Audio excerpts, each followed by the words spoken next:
મારું નામ રીમા છે અને હું 32 વર્ષની છું. મારી પાસે એક નાનકડો દીકરો છે, તેનું નામ આયુષ છે. તે માત્ર 4 વર્ષનું છે. આયુષ નાના નાના પગ, તેનું નિર્દોષ હાસ્ય અને તેની ચમક આંખો મારા જીવનનું સૌથી મોટું સુખ છે. જ્યારે તે મમ્મી મમ્મી કહીને મારા ખોળામાં દોડી આવે છે, ત્યારે લાગે છે કે આખી દુનિયા બીજું કાંઈ જોતું નથી. 6 વર્ષ પહેલાં મારા લગ્ન અમિત સાથે થયા હતા. અમિત એક નાની દુકાનમાં કામ કરતો હતો અને મારું જીવન સાદું હતું, પણ તેના પ્રેમ અને ખુશીઓની કોઈ કમી ન હતી. રાત્રે રોટલી ખાધા પછી અમિત આયુષને તેના ખોળામાં લઈ અને ગીતો ગાતો. હું તેને જોઈને મનમાં આનંદ માણતી. તે કહેતી કે રીમા, તું મારી જિંદગીની રોશની છે. તારા વિના જીવન અધૂરું છે. તેના શબ્દો મને હંમેશા હૂંફ આપતા. અમે ગામના એક નાનકડા મકાનમાં રહેતા. અમિત સવારે દુકાને જતો અને હું ઘર સંભાળતી. બપોરે આવે ત્યારે હું તેના માટે તાજું ભોજન તૈયાર રાખતી અને તેને કહેતો કે રીમા, તારા હાથનું ખાવાનું ખાઈને તો લાગે છે કે હું સૌથી નસીબદાર છું. આયુષ જન્મ્યો ત્યારે અમારી ખુશી વધારે થઈ ગઈ હતી. અમિત તેને ઉછાળીને કહેતો કે અમારો રાજકુમાર છે. મોટો થઈને આ દુનિયા જીતશે અને ભગવાનને ધન્યવાદ આપતી હતી કે મને આવું કુટુંબ આપ્યું અને મળ્યું. પણ જીવનમાં ક્યારે ધાર્યું નહીં. એક દિવસ અમિત તીવ્ર માથાનો દુખાવો થયો. શરૂઆતમાં લાગ્યું કે કામનો તણાવ છે. હું ઘરેલું ઉપચાર કર્યો અને તેલ મસાજ. આરંભમાં દુખાવો ઓછો થયો નહીં. ધીમે ધીમે તે કમજોર પડવા લાગ્યો અને ઘરના ડૉક્ટરે કહ્યું કે શહેરમાં સારી તપાસ કરાવો. અમે સુરતની એક મોટી હોસ્પિટલમાં લઈ ગયા. ડૉક્ટરે તપાસ કરીને કહ્યું બ્રેન ટ્યુમર છે. તેને કેટલાક તબક્કાથી તેને શબ્દ સાંભળીને મારા જીવનમાં ધ્રુજી ઉઠ્યું. અમિતે મારો હાથ પકડીને કહ્યું, રીમા, ગભરાઈશ નહીં, હું લડીશ આયુષ માટે, તારા માટે. અને આગળના મહિનાઓ ખૂબ કઠિન હતા. હું હોસ્પિટલમાં રાત દિવસ રહેતી અને સારવાર માટે ખૂબ ખર્ચ થયો. અમારી પાસે થોડી જમીન અને ઘરનો સામાન હતો. તે બધું વેચી નાખ્યું.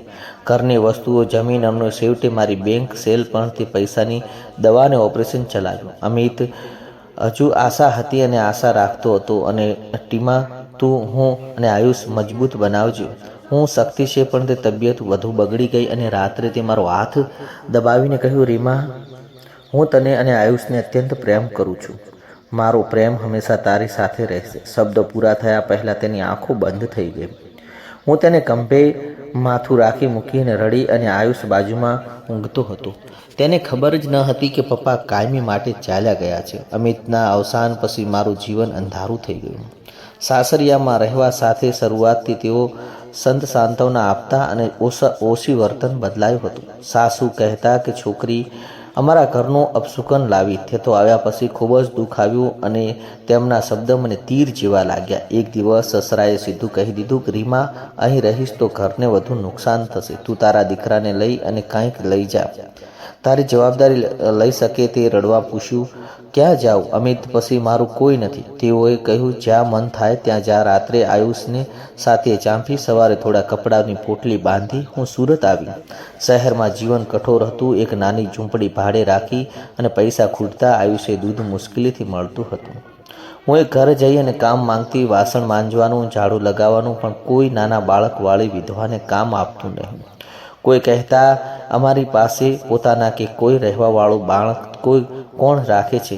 અને રોડ પાસે એક નાનકડો ઠેલો હતો અને ચા નાસ્તો વેચવાનું શરૂ કર્યું. સવારે 3 વાગે ઉઠી અને ચા બનાવું ને આયુષને ઊંઘતો મૂકેલો અને તે ઠેલો, તે ધૂળ ધુમાડો, ગાડીઓનો અવાજ વચ્ચે દિવસ વીતતો ગયો. કેટલાક ગ્રાહકો પૈસા વગર જતા રહ્યા અને હું આંસુ પી જતી. આયુષને જોઈને હંમેશા હિંમત રાખતી, બેટા, આ બધું તારા માટે છે. સારા દિવસો આવશે. એક દિવસ ઝાપટ વરસાદ, એક મોટી ટ્રક રોકાઈ. ડ્રાઈવર બહાર આવ્યો. ઊંચો મજબૂત ચહેરો, અળવું સ્મિત. તેનું નામ રાહુલ હતું. તેણે કહ્યું, બહેન, 2 ચા અને ભજીયા આપજો. આ વરસાદ ગરમ ચાને જીવન બચાવે છે. મેં ઝડપથી તૈયાર કર્યો અને પિતા કહ્યું કે એકલી કેમ છે? અને કહ્યું, આટલો વરસાદ? મેં કહ્યું, હા, ઘર ચલાવવા માટે બધું કર્યું અને પૂછ્યું, પૈસા આપીને ગયા? રાહુલ નિયમિત આવવા લાગ્યો. ક્યારેક સવારે, સાંજે તો ચા પી અને વાતો કરતો. રીમા, નાસ્તા મારું ઘર છે ને દરેક મુસાફરી નવી વાર્તા મળે છે. આયુષ હોય કે તે રમાડતો અને મારો નાનો શેર છે. બેટા, બિસ્કિટ લે. આયુષ હસતો ધીમેથી ખાતો. ગાંઠ થઈ અને રાહુલ કહેતો, રીમા, તારી હિંમત અદ્ભુત છે. તારી આંખોમાં જીવનની તાકાત છે. એક દિવસ મેં તેને બધું કહી દીધું. અમિત બીમારીથી તેનું જવું અને સાસરીનો ત્યાગ ચલાવવાનું મજબૂરી હતી અને રડતા કહ્યું. રાહુલે કહ્યું, ચિંતાથી સાંભળ્યું, શાંતિથી સાંભળ્યું અને પછી બોલ્યો, રીમા, તું સૌથી વધુ હિંમતવાન છે.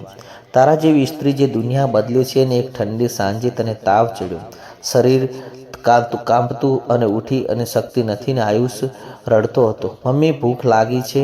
અને બીજા દિવસે રાહુલ ઠેલો બંધ જોઈ અને મારી ઝૂંપડી આવ્યો. મને જોઈ ચિંતામાં પડ્યો અને આયુષને ખવડાવ્યો અને દવા લઈ અને હોસ્પિટલ લઈ ગયો. આખી રાત મારી સેવા કરી. સારી થયા પછી રાહુલે કહ્યું, રીમા, હવે તું એકલી નથી, હું તારી સાથે છું. આયુષ તેને પપ્પા કહેવા લાગ્યો અને સમય વીત્યો. એક સુંદર સાંજે રાહુલે પ્રસ્તાવ રાખ્યો અને રીમા, મારી પાસે મોટું ઘર નથી, મારું હૃદય અને આયુષને સંપૂર્ણ સ્વીકારે છે. શું તું મારી સાથે નવું જીવન શરૂ કરીશ? મેં આંસુ સાથે આ કહી અને મંદિરમાં સાદા લગ્ન કર્યા. અમે ત્રણે ખુશીથી જીવી રહ્યા છે અને પ્રેમ અને હિંમત હંમેશા નવી આશા આપે છે.